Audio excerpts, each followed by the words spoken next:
think that we need people to have their eyes open to what I call the streetcar named Desire economics of our sport. We're like Blanche Dubois in Streetcar Named Desire says, I've always lived on the kindness of strangers. And we do too. And I'll tell you what the upper level bubble mentality is in my view, which is I see as the corollary of this. And there was you may have seen it, there was a published piece last year by a prominent upper level rider saying that the USEA should be in the business of providing prize money for elite level events, and that should be our primary goal, and that we should be out there getting sponsors to try to make sure that prize money is available, and that will grow the sport. And it may well be that type of economic stimulus package at that level would be good for perhaps for the whole sport through some sort of trickle down if it were possible. But what that doesn't take into account is the fact that the upper levels are built on a pyramid where the lower levels are essentially supporting through the entry fees at the events where all those lower level entries are actually making it economically feasible to just keep paying the mortgage. And it also doesn't really take into account the fact that there is only a finite amount of sponsorship in the world for a 14,000 member association. And those same people who will call me up and say, the USEA does nothing for upper level riders, or does nothing for or this or that, I want to say, well, if you're my customer, why aren't you paying me for the 1,500 hours I put in this year? And the answer, of course, is because I put it in because I love the sport and I love the people, and frankly, many of the people who are saying this to me, I think that they are tremendous people too. So don't get me wrong. I don't think this should be an us versus them, but I just think that has been a failure on all of our part to recognize what the true economic underpinnings of this sport are. And I would challenge everyone to think about how we work through that and how we grasp the reality that we all have to give back. And if we stop giving back, that's how the sport grew up. It grew up from people who are passionate about it. If we stop giving back, I truly think that the sport is in danger.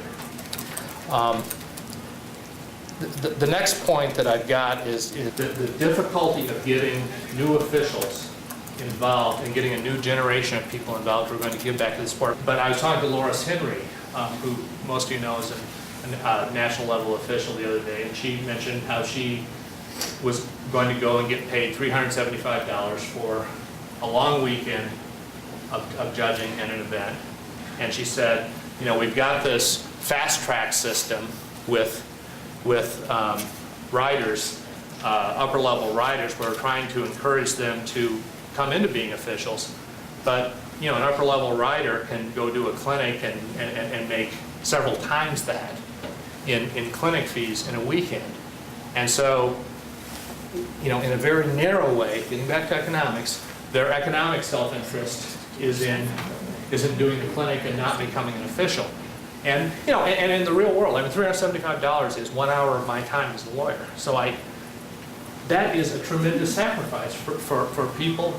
You guys have the mortgage. There are all kinds of cash flow considerations that go into those decisions. So I'm not knocking those riders who are trying to keep the farm going, trying to do everything necessary to continue in a feasible economic position in this sport. But I do think that we need to really focus on how we can get a new generation of people who will virtually volunteer in a lot of ways, who will step into that role that that General Burton has played.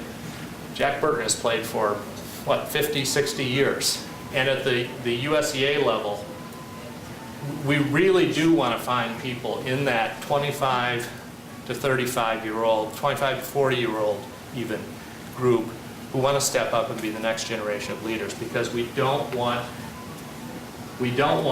the passion to not only participate in this sport, but the passion to give back, to die with this generation of leaders. We've had some giants in the sport now, but they are almost all north of 50. The third challenge that I see is the safety challenge, and personally I think that it's related to the first two, and I think the economic unreality that the sport has seen in the last several years. I mean, we have the FEI just putting tremendous pressure on CICs to give, which are, essentially horse trials, to give more and more prize money, to make them bigger and bigger events. If you go back to the upper levels of the sport, we have a sport that is now very much a week-to-week pressure cooker in all three phases. And if we're going to talk about how we deal with the safety issue, we have to recognize the economic pressures we have put on riders and the pressure that we put on horses with this kind of super sport that, instead of being a cross-country or speed and endurance centered sport where a rider would or a horse would be build up over a period of fairly low-level horse trials to one peak and then come down and then over another level of horse trials, is much more like the hunter-jumper model. Or rotations, if you will. More and more turnover in terms of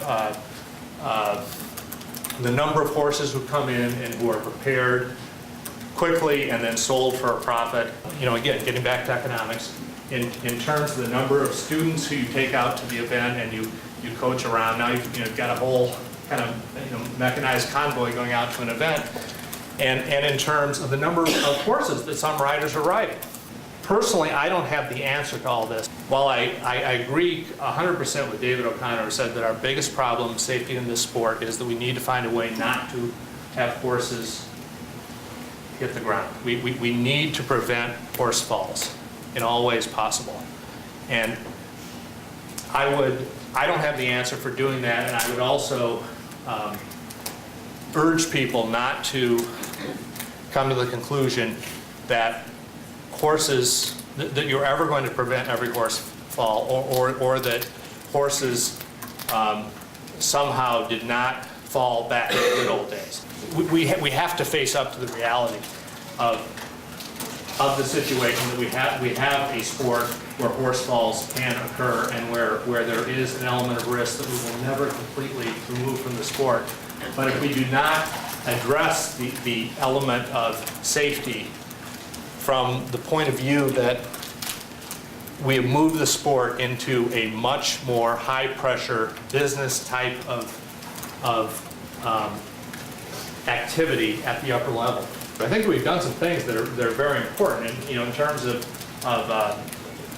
the move-up qualifications, requiring clear rounds, I think is one of the most important things that we could have done. I'm critical of the FEI in terms of many of the things that they have done. And one thing that I'm most critical of is not requiring clean rounds to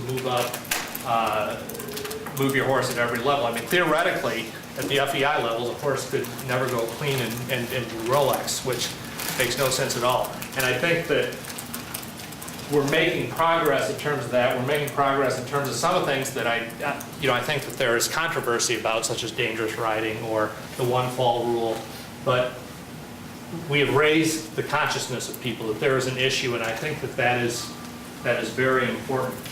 But what we need to do going forward, well, I think that as we have this discussion going forward and we're talking about the leadership issue and the safety issue, we need to focus on the differences and the trends in the economic model of the sport and how that really relates to the overall economics, or the real economics, if you will, of eventing.